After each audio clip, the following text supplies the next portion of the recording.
you think Kevin Durant is better than LeBron James? Oh, see, I like you more than I even thought. Good. How is he not?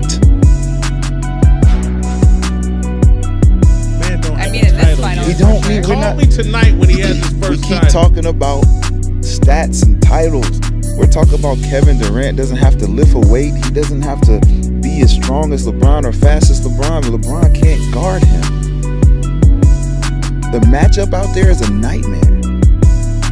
And then we see LeBron make a comment about Golden State having all the firepower, the most firepower he's seen. What?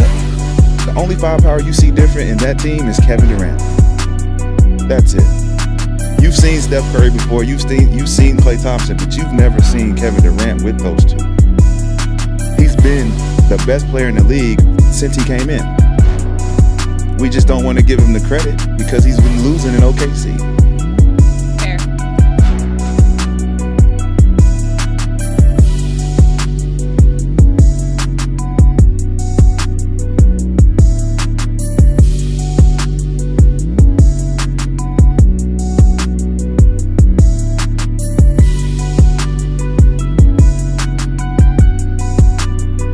But I'm gonna be honest, the one guy that has really surprised me so far is Kevin Durant. Yes, LeBron's still the most valuable to his team. Yes, KD's move was a bitch move. Yes, LeBron's a better all-around player than KD. Yes, KD's system makes KD better. But when push comes to shove, Kevin Durant has outplayed LeBron so far in the finals. But check it out. When we think of the best player in the league, what exactly do we think about? We think about the most dominant player in the league. Right now, it's LeBron James. But as soon as next year, it could be Kevin Durant. Because I know some people view the best player in the league as the greatest overall player, when it's never really been like that. It's the guy that dominates the league.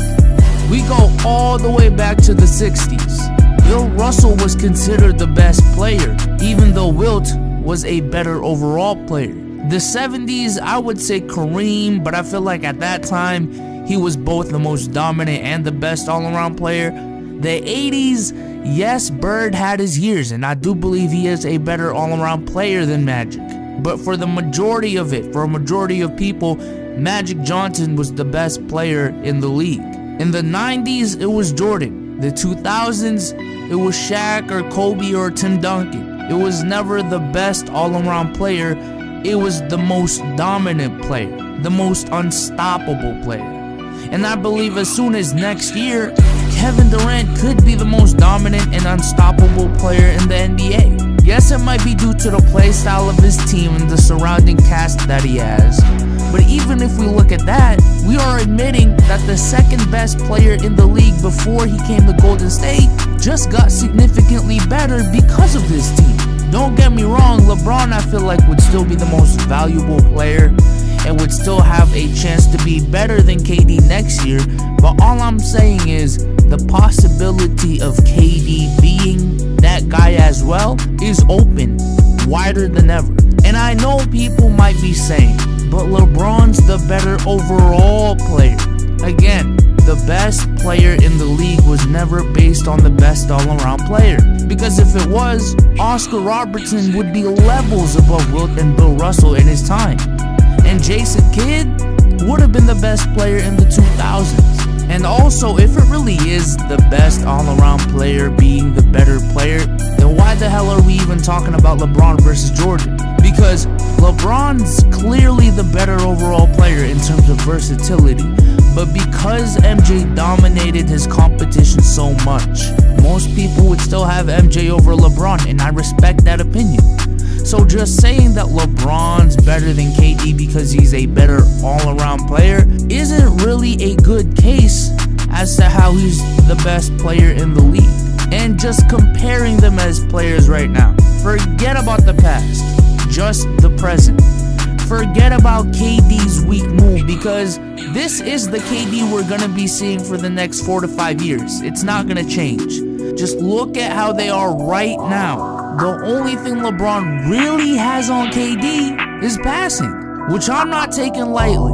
But in every other area of the game, KD is either just as good, if not better than LeBron. He's a better scorer, basically averaging just one less point per game, playing with 3 other All-Stars while matching LeBron in every single scoring efficiency stat, which is insane since LeBron is arguably the most efficient player of all time. In a 6'9", 6'11" body frame, he's just as good as a rebounder, he's a way better free throw shooter, he's a way better 3-point shooter, and even with passing, KD's still averaging 5 assists with basically half the turnovers LeBron is having. But then again, you do have to consider that LeBron is the main facilitator for his team, thus the more turnovers. So basically all of that added to the fact that he'll be dominating the league because of the team he's on. I mean, look, this is just a possibility, and it won't be a unanimous decision or a unanimous statement by everyone that he's the best player in the league. Even if he does win this year and in years to come, as long as LeBron is playing the way he is. But the conversation between who the best player in the league will definitely have to revisit, because Kevin Durant is really making the case.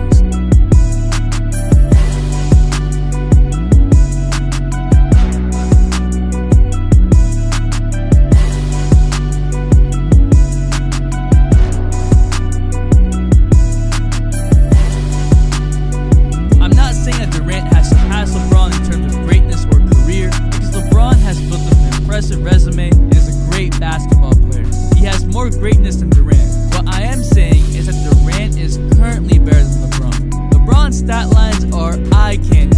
All credit goes to him for leading the Cavs. But there is something that is out of LeBron's control, and that is Durant's demigod build. Durant is a 7-footer that can shoot with deadly accuracy, shoot over anyone, handle like a point guard, rebound like a center, pass with flair, and now defend with the best of them. While LeBron is a freak of nature, Durant is what today's NBA wants and is built for.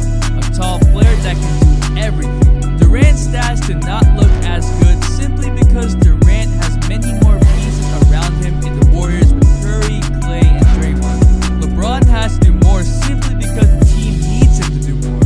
Now that's not easy, and once again, credit to LeBron for being able to do that, but imagine a Durant without Curry or Green. In a game against the Hornets without Curry or Green, Durant scored 35 points, 10 assists, 11 rebounds, along with 2 blocks. In fact, in a 2-week stretch without Curry and Green, Durant averaged 34.2 points per game, 10.4 rebounds, and 7.4 assists, while shooting 61% from the field. When you put that next to LeBron's numbers, the stat lines become comparable. LeBron James is the better passer, but Durant can still throw dimes. Durant is the better scorer, but LeBron can still knock down threes and give you around 30 a night. Both are pretty equal rebounders, so it seems as if they kind of even out. But Durant's defense has finally stepped up. Durant is leading the league in blocks. That is just insane. Durant can use his length to bother people and deflect shots. LeBron at times seems to take possessions off of defense, but it's understandable because LeBron is doing so much offensively. Durant doesn't need to work hard to bother shots simply because of his length. It's a cheat code. Not exactly fair, but it's reality. The most important reason why Kevin Durant has surpassed LeBron is because Durant now seemingly owns LeBron. Let me rewind to the 2012 NBA Finals where young Kevin Durant was dominated by LeBron. LeBron was in Kevin Durant's head, and he just owned Durant. Now Durant has matured, and as he has said, he's tired of being second. The 2017 NBA Finals was a sample of that. Durant and LeBron went back and forth, and Durant didn't back down. While LeBron averaged a triple-double, it came from the Cavs being reliant on LeBron and Kyrie for everything, while the Warriors had everyone contributing, and Kevin Durant simply rose above everyone. What LeBron did was amazing, historic, and just great, but Durant has been unstoppable. Just think about that 3-point shot over LeBron in Game 3. Durant